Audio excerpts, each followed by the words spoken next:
This is Democracy Now! I'm Amy Goodman. Up to 1.4 million young people around the world took part in a global climate strike Friday to demand world leaders do more to address the dangers of climate.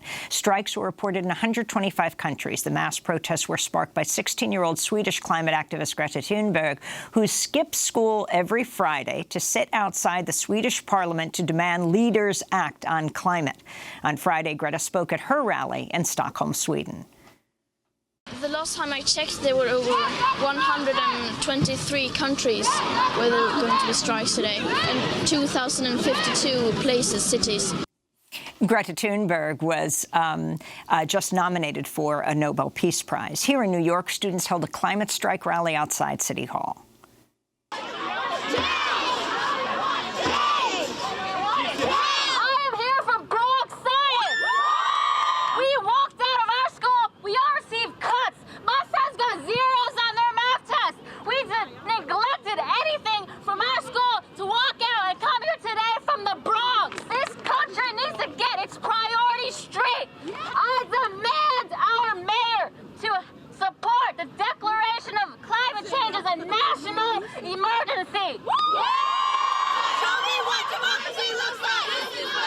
My name is Diego Delgado. I go to the Bronx Academy for software engineering.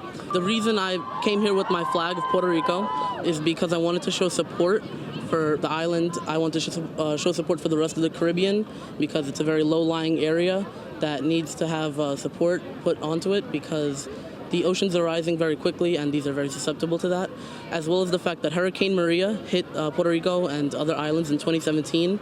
Many still haven't recovered. 3,000 people died in Puerto Rico, including members of my own family. And I think it's an issue that the United States did not focus enough on, and Puerto Rico did not receive enough aid from the United States.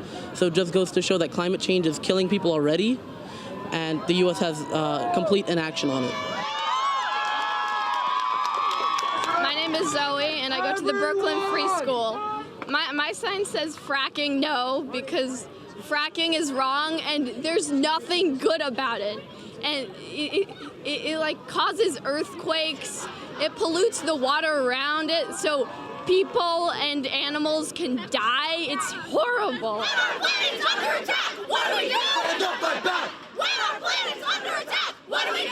My name is Tasnim Imu, and I'm from Urban Assembly Institute of Math and Science for Young Women. They say that education isn't worth sacrificing to make a political point, but I think they're wrong because we're all here going to school and we think that we have this big future for us, but our education will be ignored if we're too busy trying to survive instead of living. Sea levels are rising, and so some of the voices here in New York at this part of the global climate march. For more, we're joined in New York by 18-year-old Alysa Chen, one of the organizers of the walkout at New York's Bronx High School of Science. Alysa, it's great to have you with us. We saw you out there speaking to the crowd. Why did you organize Bronx Science? All right, well, for a long time, I felt like I was the only one in my school who felt very strongly about this and felt like we needed to have a presence in this march. But apparently I was joined by 3 other very passionate individuals in my school, one of which, named Azalea Danes, had created her own Instagram account and mobilized hundreds of our students to follow it and keep up with this climate strike that we were organizing. And then for 2 weeks straight, with like barely any sleep, we worked on a 7-page proposal to our school administration. We worked on the logistics behind this walkout, that we were going to walk out to this park outside of our school and give speeches in the bleachers and be able to mobilize these people and make them feel very, angry at the government for what it has not done to address climate change. What do you want Mayor de Blasio to do? I want Mayor de Blasio to recognize that we have a voice in this, that we have the ability and the passion and the will to really move this forward and solve the climate crisis. Because if politicians today are not addressing this, and those are the ones in office right now, we are the ones who want our voices heard. President Trump has called immigration a national emergency. What do you respond to him?